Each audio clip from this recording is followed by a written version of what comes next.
Hey everyone, welcome back to Deepa के व्यंजन channel. आज मैं आप लोग के साथ शेयर करने वाली हूँ छोले की बहुत ही मज़ेदार रेसिपी। और इसमें डालने के लिए मैं एक मसाला तैयार करूँगी जो इसके स्वाद को दुगना कर देगा। छोले की इस रेसिपी को यदि आपने एक बार ट्राई कर लिया तो आप बार बार इसी मेथड से बनाना पसंद करेंगे, ये मेरी गारंटी है। 1 कप छोले को मैंने रात भर के लिए भिगो कर रख दिया था। सुबह इसका पानी निकाल दिया है। यहाँ पर मैंने प्याज, लहसुन, अदरक और टमाटर ले लिया है। सबसे पहले लहसुन को छील लूँगी। लहसुन को छीलने के लिए मैं हमेशा इसे 10 मिनट के लिए पानी में सोख करके रख देती हूँ, जिससे इसका स्किन सॉफ्ट हो जाता है और निकल बहुत आराम से जाता है। आप चाहे तो इसे गुनगुने पानी में भी सोख करके रख सकते हैं। यदि आप लोग भी इस मेथड से लहसुन को छीलते हैं तो प्लीज़ कमेंट बॉक्स में ज़रूर बताइएगा। बाकी के जो छिलके हैं उसे मैं फेंक दूंगी और इस छोले में डालने के लिए एक मसाला तैयार कर लेती हूँ। यहाँ पर मैंने सारे साबुत मसाले लिए हैं। 1 बड़ा चम्मच मैंने धनिया लिया है, आधी छोटी चम्मच साहजीरा, 1 चम्मच मैंने सौंफ और 1 चम्मच मैंने जीरा लिया है। सभी मसालों को एक गरम पैन में डालकर थोड़ी देर भूनेंगे। भुनने से इन मसालों का स्वाद जो है वो और भी इन्हेंस हो जाता है और इसका काफ़ी अच्छा फ्लेवर आता है सब्जी के अंदर।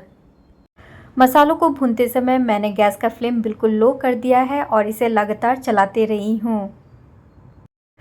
मसालों को भूनकर इसका कलर चेंज नहीं करना है, बस इतना इसे भुनना है ताकि ये अच्छी तरह से गर्म हो जाए। और मैंने गैस का फ्लेम बंद करके पैन को हिलाते रही हूँ ताकि ये थोड़ी देर और भुन जाए।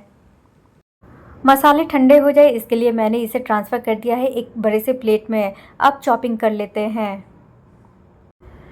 मैंने 3 मीडियम साइज़ के प्याज लिए हैं, थोड़ी सी फ्रेश धनिया पत्ती, 2 मीडियम साइज़ के टमाटर, 15 से 20 कलियां लहसुन की, 2 से 3 हरी मिर्च, 2 कश्मीरी लाल मिर्च और 2 इंच अदरक। प्याज को काटने से पहले इसके वाइट वाले पार्ट को काट कर निकाल दें, ये हमारे बॉडी के लिए अच्छा नहीं होता है।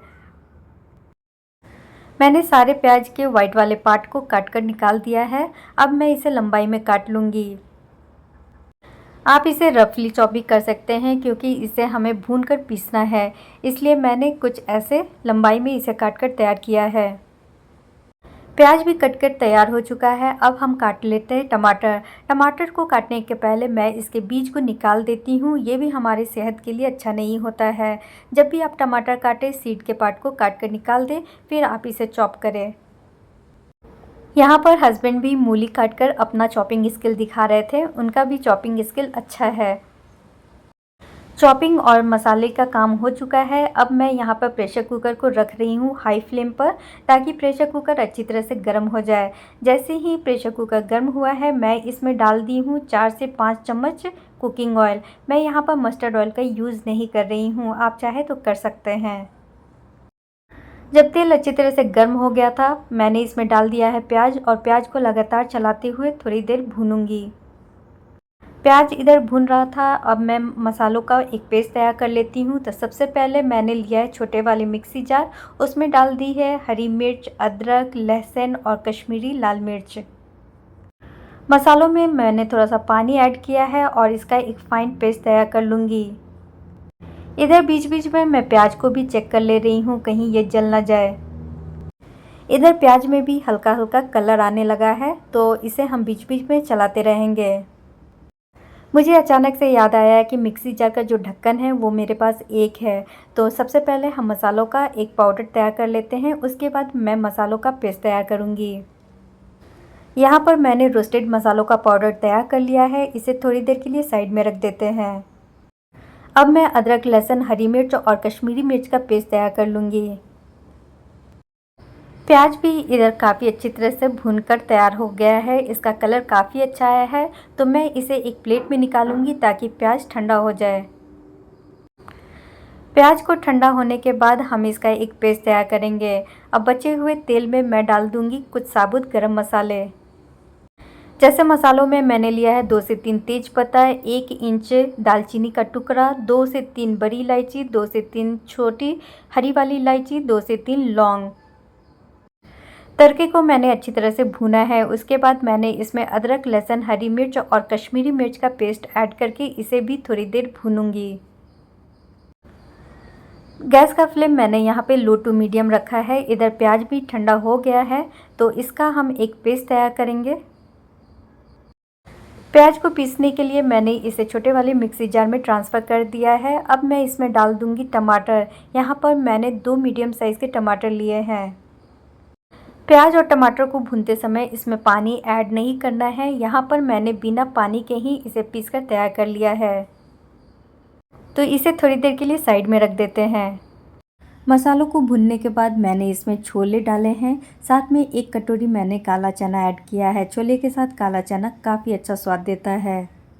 अब मैंने इसमें डाला है हल्दी पाउडर, नमक स्वाद अनुसार, आधी छोटी चम्मच काला नमक, 1 चुटकी मैंने हींग डाला है। छोले से गैस फॉर्म होता है तो डाइजेशन के लिए इसमें 1 चुटकी हींग या फिर अजवाइन ज़रूर डालें। अब मसालों को मैंने छोले के साथ मिक्स कर दिया है। यहाँ पर मैंने गैस का फ्लेम लो टू मीडियम रखा है। अब मैं इसमें ऐड कर रही हूँ प्याज और टमाटर का जो पेस्ट मैंने बनाया था वो। सभी को अच्छी तरह से मिक्स करते हुए इसे लो टू मीडियम फ्लेम पर 10 से 15 मिनट मैंने अच्छी तरह से भुना है। मतलब एक अच्छी खुशबू आने लगी है मसालों से भूनते भूनते। तो मसालों को भूनते समय थोड़ा सा पेशेंस रखें और आप कलर देख सकते हैं, इसका कलर काफ़ी अच्छा आया है और मसालों से तो बहुत अच्छी खुशबू आ रही है। अब मैंने जो रोस्टेड मसालों का पाउडर बनाया था वो भी यहाँ पे ऐड कर दे रही हूँ। तो ये क्वांटिटी में 2 बड़े चम्मच के करीब होगा। मसालों को ऐड करने के बाद वापस से मैंने इसे 7 से 8 मिनट तक अच्छी तरह से चलाते हुए भुना है। गैस का फ्लेम मैंने लो टू मीडियम रखा है। मसालों को भुनने के बाद कुछ इसका कलर इस प्रकार से आया है। अब मैं इसमें ऐड करूँगी ग्रेवी के लिए पानी। यहाँ पर मैंने 3 गिलास पानी ऐड किया है। अच्छी तरह से मसालों को पानी में मिक्स कर दिया है। अब इसमें हम ढक्कन लगा के 7 से 8 सीटी आने तक कुक कर लेंगे। प्रेशर कुकर का ढक्कन मैंने लगा दिया है। सीटी लगाकर इसे लो फ्लेम पर कुछ देर के लिए कुक करूँगी। और एक बात मैं आपको छोले के लिए बता देती हूँ, यदि आप फ्रेश छोला मार्केट से लेकर आते हैं तो वो छोला बनने में काफ़ी कम समय लगता है और काफ़ी सॉफ्ट बनता है।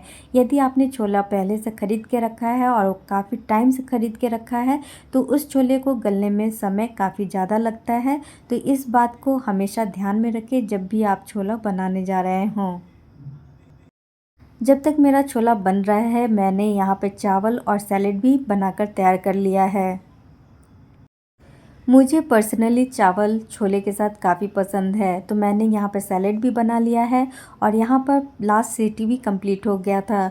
तो मैं प्रेशर कुकर को नीचे उतार के रख देती हूँ। जब इसका प्रेशर रिलीज़ हो जाएगा फिर मैं इसका ढक्कन खोलकर एक बार चेक कर लूँगी।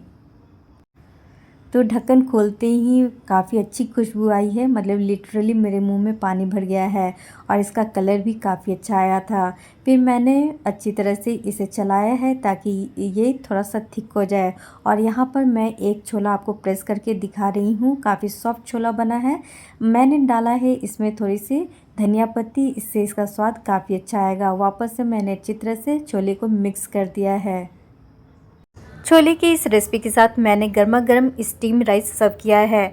आप इसे किसी भी चीज़ के साथ खा सकते हैं। तो ये था मेरा स्पेशल लंच थाली। यदि आप लोग को छोले की ये रेसिपी पसंद आई हो तो इसे ज़रूर बनाइए, खाइए और इस रेसिपी को अपने फैमिली और फ्रेंड के साथ ज़्यादा से ज़्यादा शेयर कीजिए। यदि आप लोग कोई सजेशन देना चाहते हो तो कमेंट बॉक्स में ज़रूर लिखिए। मिलती हूँ एक और नई रेसिपी के साथ, तब तक के लिए bye, take care, keep watching.